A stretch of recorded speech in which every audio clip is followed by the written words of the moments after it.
Hi guys, welcome back to my channel.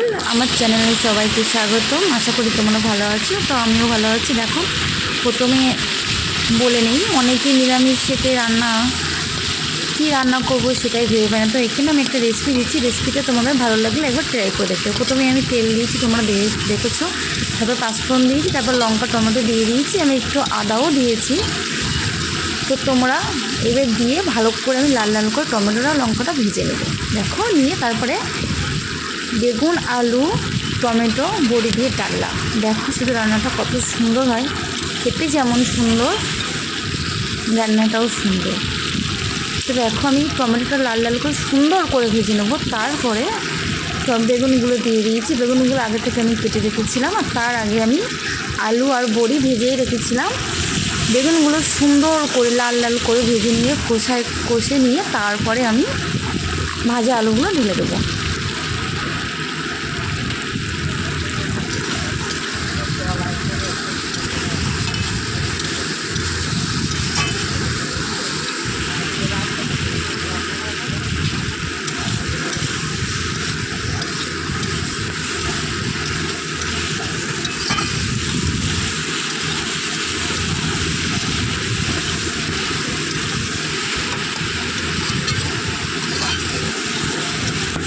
দেখো সুন্দর করে কষছি। পরিমাণ মতো লবণ হলুদ দিয়ে দেবো।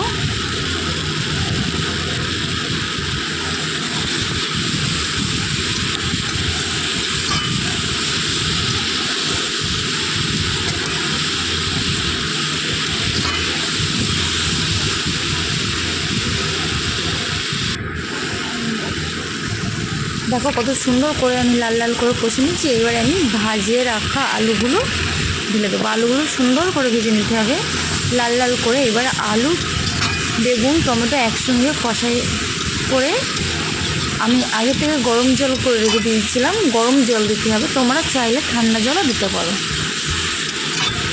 কিন্তু গরম জল দিলে তরকারিটা সুন্দর হয়।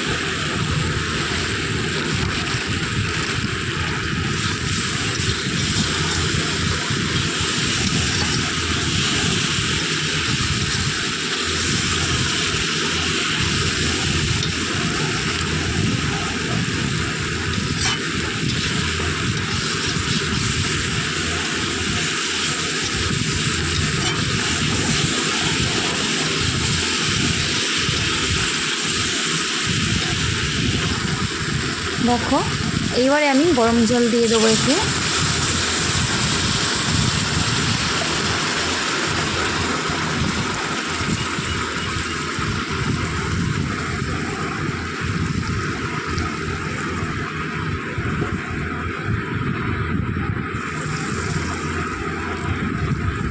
গরম জলটি দেওয়া হয়ে গেলে তারপর আমি একটু ঢাকা দিয়ে দেবো।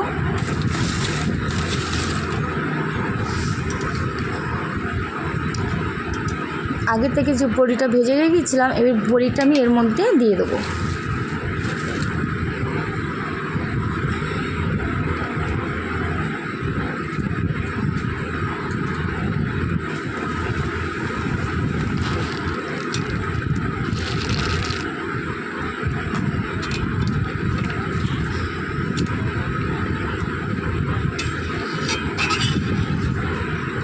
এইবারে আমি একটু ঢাকা দিয়ে দেবো।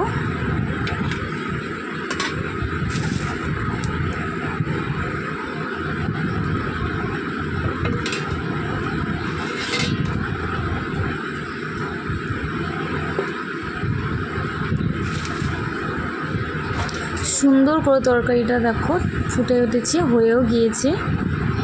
এবারে তোমরা একটু, আমি এতে মিট মশলা দিয়েছি, তোমরা একটু পারলে জিরে মরিচ দিয়ে দেবে। মিট মশলা জিরে মরিচ দিয়ে তোমাদের স্বাদ মতো লবণ দেখে তরকারিটা নামিয়ে নেব। এবারে আমি তরকারিটা নামিয়ে নেব, হয়ে গিয়েছে। দেখো কত সুন্দর টমেটো বড়ি বেগুন আলুর ডালনা পাতলা স্যুপ, কত সুন্দর লাগছে। দেখো আমার তরকারিটা পুরো রেডি, আমি নামিয়ে নিয়েছি। তো আমাকে কমেন্টে জানাবে কেমন হয়েছে। বাই।